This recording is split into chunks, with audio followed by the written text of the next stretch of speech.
German submarine U-852 was a long-range Type 9D2 U-boat of Nazi Germany's Kriegsmarine, designed for operations far beyond the typical combat zones of the Atlantic.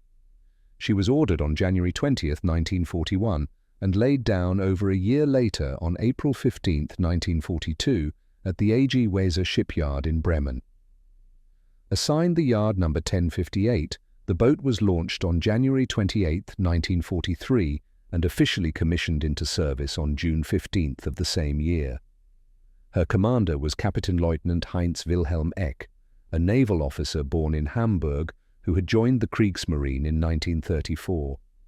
Eck initially served with minesweeping flotillas before transferring to the U-boat arm, eventually taking command of U-852 for her maiden and only combat patrol. U-852 was part of the improved Type 9D2 class, an extended version of the Type 9, to enable longer missions, especially in distant waters like the Indian Ocean. She had a surface displacement of 1,610 tons and 1,799 tons submerged, making her significantly larger than the original Type 9 boats. Her endurance was impressive. She could travel 12,750 nautical miles at 10 knots on the surface and 121 nautical miles at 2 knots underwater. She was designed to dive up to depths of 200 meters. The boat was armed with 6 53.3 centimeters torpedo tubes, 4 at the bow and 2 at the stern, and carried 24 torpedoes. U-852 was also equipped with the Fokker Achilles FA-330 Backstelzer, a small-towed gyroglider used for aerial reconnaissance. Her crew complement consisted of 55 men. On January 18, 1944, U-852 departed Kiel for her first and ultimately final patrol. Her mission was to join the Monsoon Grouper, a group of German U-boats operating from Japanese-held territories in the Indian Ocean. These submarines were meant to disrupt Allied shipping in areas previously thought safe. To reach the Indian Ocean, U-852 had to pass the heavily patrolled Atlantic and then sail down the west coast of Africa. The journey was both long and perilous. On March 13th, in the South Atlantic off Liberia, U-852 torpedoed and sank the Greek merchant ship Peleus. What followed would become one of the darkest episodes in U-boat history. After the sinking of the Peleus, U-852's commander Eck feared that the wreckage and survivors floating in the water would expose the presence and trajectory of the submarine. In a deliberate move to eliminate all evidence of the attack, Eck ordered the machine gunning of survivors in their lifeboats and the destruction of debris with grenades and gunfire. The cold-blooded nature of the act shocked even some of the crew, but obedience to command prevailed. Out of the ship's crew, only a few men survived the massacre and were later rescued by Allied forces. This decision would have severe consequences for Eck and several of his officers once the war was over.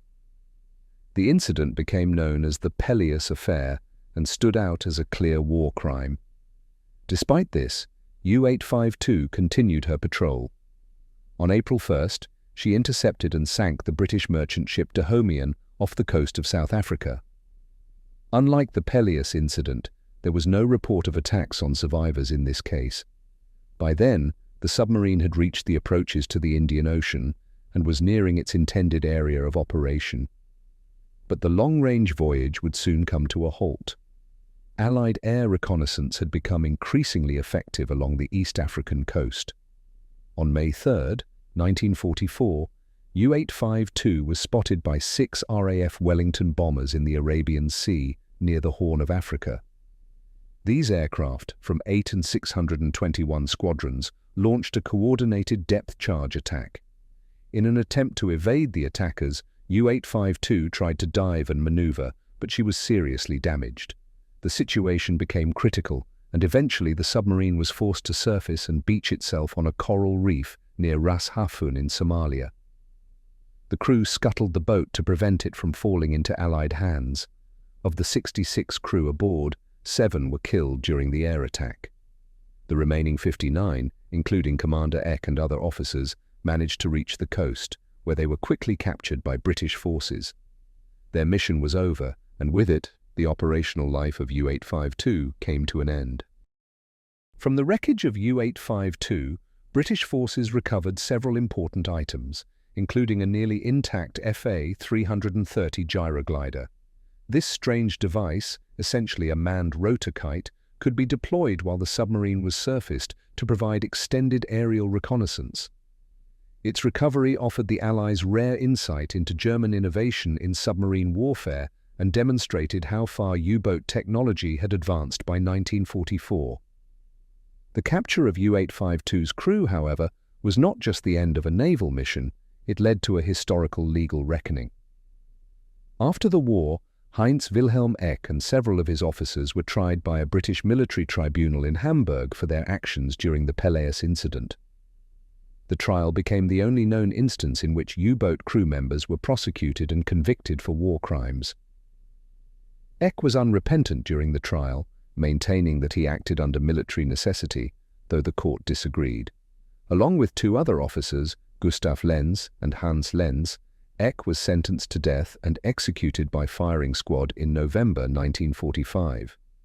Two other officers received long prison terms but were eventually released years later.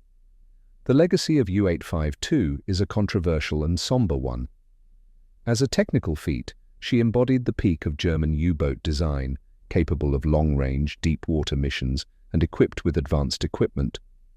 But as a chapter in history, her story is overshadowed by the moral collapse of her commander and the brutality of his choices.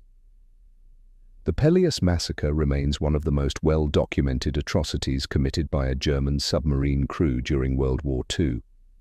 It demonstrated how easily the laws of war could be cast aside under the pressures of command and secrecy. In the broader context of the Battle of the Atlantic and the global naval war, U-852's case served as a stark reminder that even in the vast, unseen theaters of underwater combat, international law still applied. Her story was a grim exception to the general conduct of U-boat crews, most of whom followed the code of naval warfare even under desperate conditions. For historians and naval scholars, U-852 remains both a case study in advanced submarine warfare and a tragic example of war's darkest impulses. Her name, though rarely celebrated, is etched into history, not for her technical design or combat achievements, but for the courtroom verdict that followed her final dive beneath the waves.